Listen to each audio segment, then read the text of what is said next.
दोस्तों, आज सदी के महत्वपूर्ण कवियों की श्रृंखला में हम पंकज सिंह जी के साथ हैं। पंकज सिंह जी हम सबको छोड़कर बहुत जल्दी चले गए, पर उनकी रचनाधर्मिता, उनकी क्रांतिकारी शैली, उनकी सामाजिक चिंता और चिंतन की दिशाएं और उनके दिखाए हुए रास्ते, उनके आंदोलन धर्मी जो जुनून, जो रवैया, जो उनका तेवर मिजाज था, वह सब हम सबके लिए पाथेय बनेगा। साथियों, हिंदी के चर्चित कवि, ब्रिटिश ब्रॉडकास्टिंग कॉरपोरेशन बीबीसी के पूर्व पत्रकार पंकज सिंह, हिंदी नवजागरण साहित्य के विशेषज्ञ, 2007 के शमशेर सम्मान से सम्मानित अलंकृत पंकज सिंह कविता जगत में, साहित्य जगत में और समय और समाज के स्पंदन में समाये हुए हैं। सभी के महत्वपूर्ण कवियों की श्रृंखला में इनकी स्थिति उन आसपास के कवियों के साथ ही रखी जा सकती है। जहां केदारनाथ सिंह की बात करते हैं हम, जहां हम मंडलोई की बात करते हैं, जहां हम राजेश जोशी और अरुण कमल की बात करते हैं, पंकज सिंह उन्हीं के सरीखे बहुत ही प्रतिबद्ध, कमिटेड और बहुत ही शानदार जानदार कवि रहे हैं। हिंदी नवजागरण साहित्य के विशेषज्ञ रहे हैं वे, और अकादमी द्वारा उन्हें दिया गया 2008 और 9 का साहित्यकार सम्मान लेने से उन्होंने मना कर दिया। रूसी और फ्रांसीसी भाषाओं में उन्होंने कविताओं का अनुवाद किया। इच्छा है मगर इच्छा से ज्यादा, और आपत्तिजनक मगर खून में फैलती, रोशनी के धागों सी आत्मा में जड़ें फेंकती, वह इच्छा है एल्युमिनियम के फूटे कटोरों का कोई सपना ज्यों उजले भात का। वह इच्छा है जिसे लिख रहे हैं खेत मजदूर, छापा मार और कवि एक साथ। वह इच्छा है हमारी जो सुबह के राग में बज रही है। पंकज सिंह की ये पंक्तियां थी। साथियों, उनकी कुछ संकलन प्रकाशित हो चुकी हैं और इस तरह से उन्होंने साहित्य और कविता समाज को समृद्ध किया है। चाहे वह 1981 में प्रकाशित आहटें आसपास हों, जैसे पवन पानी 2001 में, और नहीं 2009 में। इन 3 संकलनों से, उनके इन 3 कविता संग्रहों से और इन शीर्षकों से अंदाजा लगाया जा सकता है कि उनका चिंतन और उनकी चिंता और सरोकार किस दिशा में थे। उन्होंने बांग्ला, उर्दू, अंग्रेजी, जापानी और फ्रांसीसी कई भाषाओं में कविताओं के अनुवाद किए। पंकज सिंह की कविता इस कथित लोकतंत्र के सघन होते अंधेरे की न सिर्फ पड़ताल करती है, बल्कि जो कभी तानाशाही के रूप में तो कभी फांसीवाद के रूप में देश की जनता की छाती पर सवार है, उनकी असलियत से भी लोगों को साक्षात कराती है। व्यवस्था के खिलाफ उस स्वप्न के रचनाकार हैं जो देश की करोड़ों करोड़ हाशिए पर ढकेल दिए गए हैं और भारतीय जन की आंखों में रचे बसे हैं। जनता की मुक्ति के सपनों और संघर्षों को भारतीय शासक वर्ग ने हमेशा भीषण दमन के जरिए खत्म कर देने का जो दुष्चक्र रचा है, पंकज सिंह उसे अपने शब्दों में रचते हैं, बसाते हैं और जन के सामने साक्षात कर देते हैं, उद्घाटित कर देते हैं। शब्दों में वो जन तो जैसे पवन पानी है, यानी उन्हें खत्म करना मुश्किल है। नैसर्गिक, जिन्हें हम कहते हैं ना संसाधन, जल, जंगल, जमीन, तो पवन पानी की तरह है, उन्हें खत्म करना मुश्किल है और वे हमारे लिए भी पवन पानी की तरह जरूरी है। नक्सलबाड़ी भी कहाँ खत्म हुआ, वह फिर भोजपुर आंदोलन के रूप में सुलग उठा। पंकज सिंह की कविता में नारायण कवि, साधु जी और शीला चटर्जी जैसे भोजपुर आंदोलन के शहीद अकारण नजर नहीं आते। जैसे पवन पानी में उन्होंने लिखा है, हमारी आवाजें थीं हमी से कुछ कहने की कोशिश में, हमारी आवाजें थी हमी से कुछ कहने की कोशिश में। वे बार बार जनता के बुद्धिजीवी और कवि के फर्ज और ऐतिहासिक कार्यभार की ओर संकेत करते रहे। दस्तक की तरह, मजबूत दस्तक की तरह उनकी कविताएं एक तरफ होकर अपने ही खोए शब्दों का आविष्कार करना होगा तो भले ही बिगड़ी शक्ल में आए खून आलूदा, मगर हमारे हों जैसे कल के। वे हमारी आवाजें थी, वे हमारी आवाजें थे, अब भी होंगे हमारी ही तरह मुश्किलों में कहीं अपने आविष्कार के लिए। और विश्वास करना चाहिए हम उन्हें पा लेंगे, और विश्वास करना चाहिए हम उन्हें पा लेंगे, क्योंकि हमें उनकी जरूरत है।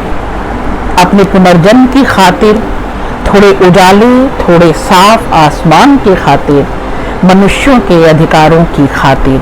वे थे, वे होंगे हमारे जंगलों में, हमारे बच्चों में, हमारे घरों में, हमारी उम्मीदों में, जैसे पवन पानी, जैसे पवन पानी। साथियों, लंबी बातचीत न करते हुए मैं सीधा पंकज सिंह जी की उन 5 कविताओं पर आती हूँ जो मुझे प्रिय हैं और इस सदी की श्रृंखला में, महत्वपूर्ण कवियों की श्रृंखला में मैंने इन्हें शामिल किया। पहली कविता है जैसे पवन पानी, जिसका मैंने कुछ हिस्सा आपको सुनाया। ये कविता का पहले मैं पाठ करती हूँ शोधार्थी, और फिर हम इस पर बात करेंगे। हमारी आवाजें थी हमी से कुछ कहने की कोशिश में, फिर कुछ गूंजता हुआ सा थमा रहा सिसकी सा, आखिरकार वह भी गुम हुआ आहिस्ता आहिस्ता, बचा रहा एक बेआवाज शोर। यह सारा वृतांत बहुत उलझा उलझा है, बहुत लंबा, सबकी अलग अलग थकान है, हर दुख का है कोई अविश्वसनीय प्रतिदुख, जो हमारे अनुपस्थित शब्दों की जगह जा बैठा है। दुख जितना मन में है उतना ही जर्जर देह में, दुख जितना मन में है उतना ही जर्जर देह में, उतना ही नहीं उससे बहुत ज्यादा बेफिक्र नीचे चिथे समाज में। एक तरफ होकर अपने ही खोए शब्दों का आविष्कार करना होगा, जो भले ही बिगड़ी शक्ल में आए खून आलूदा, मगर हमारे हों जैसे कल के। हम उन्हें पहचान ही लेंगे हर हाल में, हमारी हकलाहट में, गुस्से में, रतजगों में शामिल बेबाक खड़े थे जो दिखते हैं हमें भोर के सपने में। कभी कभी उनके चेहरों पर आंसुओं के दाग हैं। हम उन्हें पहचान लेंगे सारे आखेट के बीच, नए अरण्यक की सारी कथाओं के बावजूद, सारे खौफनाक जादू, सारे नशे के बावजूद, वे हमारी आवाजें थीं।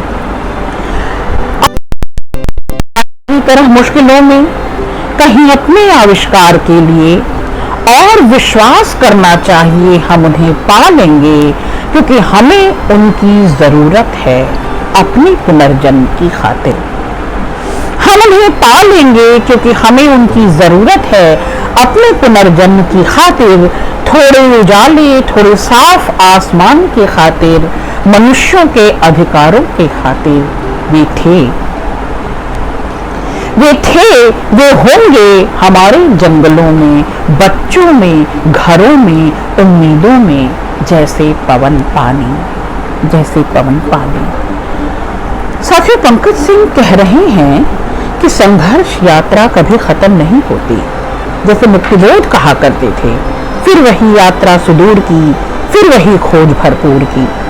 तो ये जो संघर्षशील लोग हैं, ये जो अपने लिए नहीं दूसरों के लिए जुझारू बने हैं, ये जो जूझ रहे हैं, खप रहे हैं, खर्च हो रहे हैं, वे थे, वे हैं, वे रहेंगे हमारे भरोसे में, हमारे विश्वास में, हमारे होने न होने के हर सवाल में, हर जवाब में। बेशकीमती कविता थी ये। दूसरी कविता है मध्यरात्रि।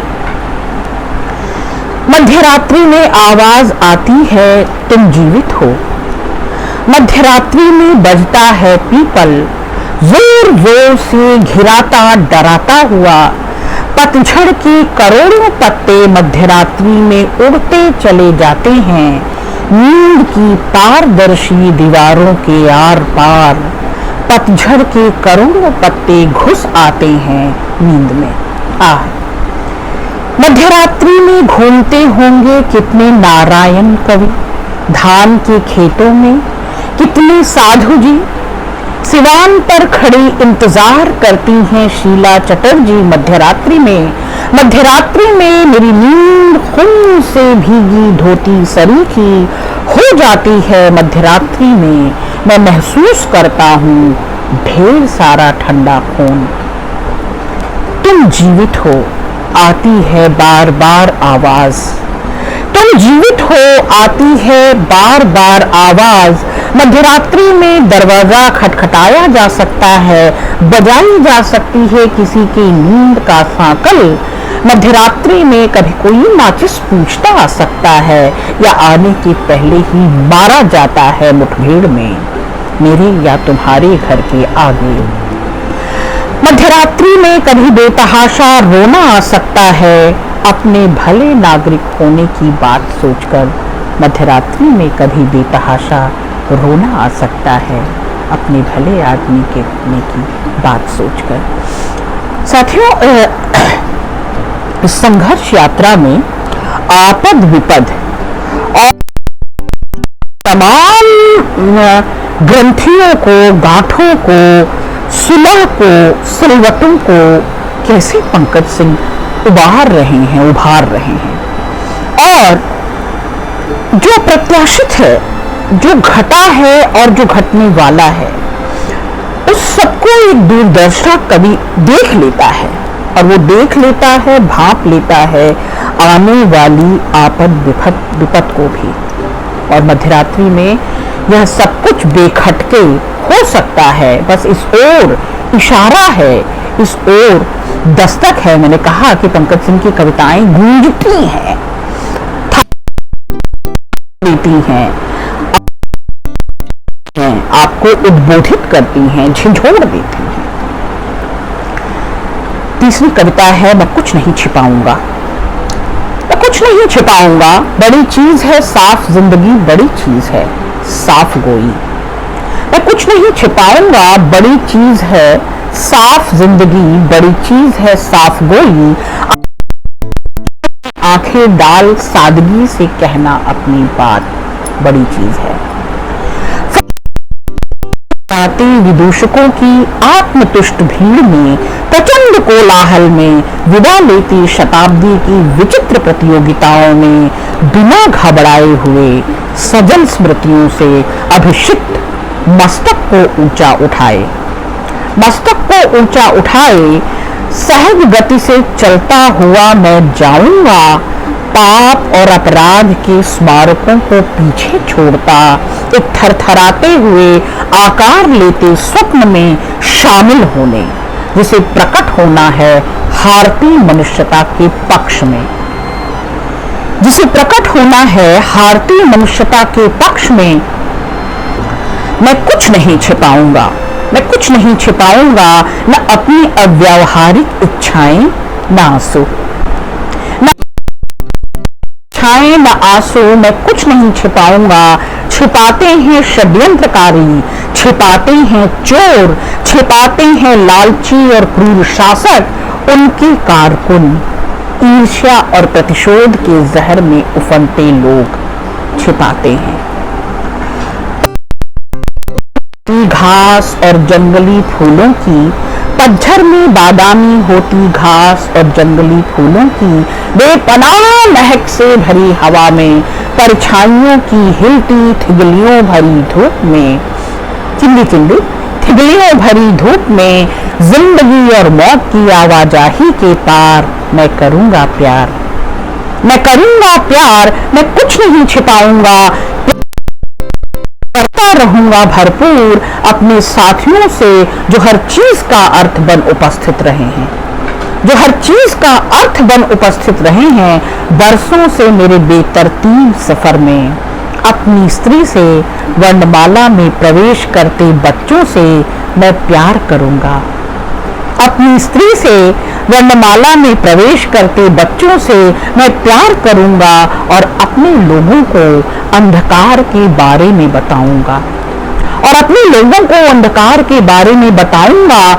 मैं उनको अपने हमलावरों के बारे में बताऊंगा। मैं उन्हें कुछ फायदेमंद हिदायतें दूंगा। अधिकार नष्ट किए जा रहे हैं, छीनी जा रही हैं स्वाधीनताएं। संसद में सत्ता और प्रतिपक्ष दोनों मिलकर हंसते हैं डरावनी हंसी। चुपचाप अपना काम करने में भी बढ़ती जा रही हैं दुश्वारियां। चुपचाप अपना काम करने में भी बढ़ती जा रही हैं दुश्वारियां।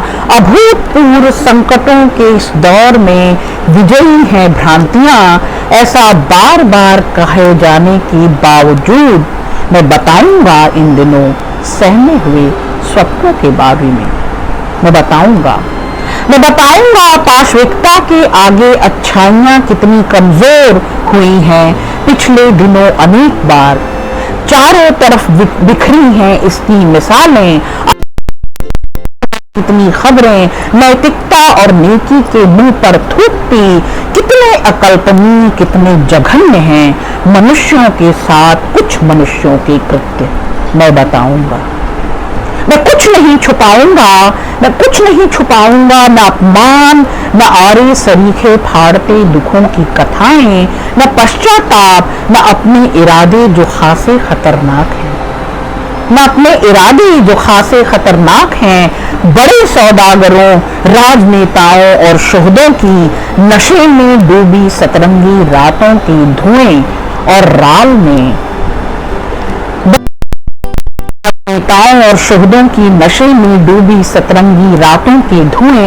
में लगातार झरती राख और अजनबी संगीत के जहर में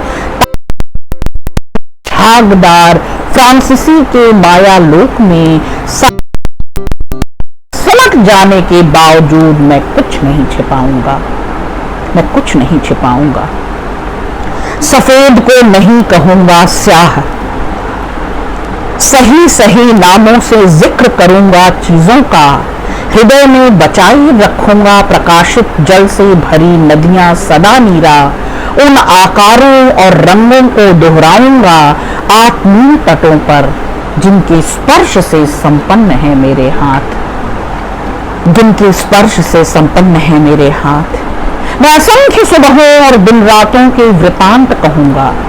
सिर्फ अन्याय की कथा और पीड़ा में नष्ट जिंदगियों के बारे में नहीं, मैं मुक्ति की रणनीति और बाहर भीतर के विराट संग्राम के बारे में बताऊंगा। मैं कुछ नहीं छिपाऊंगा। महाकाव्यात्मक कलेवर, महाकाव्यात्मक तेवर, महाकाव्यात्मक मिजाज की कविता है ये। साथियों, शोधार्थियों, प्रत्यक्ष साक्षात देखना और दिखाना, चेतना और चेतावनी देना, उस भाषा को बड़े ही सिंह संभाले हैं और चेताते हैं, सजग करते हैं, प्रहरी बनते हैं और जताते हैं, बताते हैं कि मैं साक्ष्य हूँगा, मैं प्रमाणित करूँगा। मैं झूठ को सफेद को स्याह और स्याह को सफेद नहीं कह सकता। जो सच है, ये सच कहने का जोखिम कितने उठाते हैं। पंकज सिंह उस ओर इशारा करते हैं कि कुछ बोलना होगा। रघुवीर जी से कहा करते थे, कुछ होगा, कुछ तो होगा अगर मैं बोलूंगा। न टूटे तिलिस्म सत्ता का, मेरे अंदर एक कायर टूटेगा। टूट मेरे मन टूट, अब अच्छी तरह से टूट, झूठ मूठ अब मत रूठ। पंकज सिंह रघुवीर की उस कविता की याद दिला देते हैं। उस आंदोलन धर्मी, उस तेवर को, उस जुबिली को पंकज सिंह पकड़े हुए हैं, थामे हुए हैं। और न केवल पकड़े हैं, थामे हैं, केवल अपने लिए नहीं, अपने के लिए जुझारू हैं। और उस संघर्षशील पूरी यात्रा की व्यथा कथा बताऊंगा कुछ नहीं छिपाऊंगा। शोधार्थी बेहतरीन कविता है। और अब ये हम आखिरी कविता का पाठ करते हैं। कितनी आहटें आसपास। कवि कितना जो सर्जक मन है वो अति संवेदनशील होता है और अपने आसपास से, अपने परिवेश से, अपने पर्यावरण से किस तरह से प्रभावित होता है, न केवल प्रभावित होता, आंदोलित होता है। ये इस कविता में बात कही गई है। कितनी छायाएं, कितने हथियार चीखे, कितनी रोटियां, कितना नून, कितने अदृश्य अपराध, सब कुछ धो डालती सी बारिशें। फिर कितना अंधड़, कितनी लू, कितना यह संचय सब, सदियों से कितनी व्यथाएं, हाथ बांधे कितना बड़ा ढोने का इतिहास। सुनो सुनो कितनी कितनी आहटें, कितनी आहटें, कितना यह संचय सब, सदियों से कितनी व्यथाएं हाथ थामे, कितना बड़ा ढोने का इतिहास। सुनो कितनी कितनी आहटें, कितनी आहटें, आसपास आसपास आसपास। बहुत शुक्रिया साथी।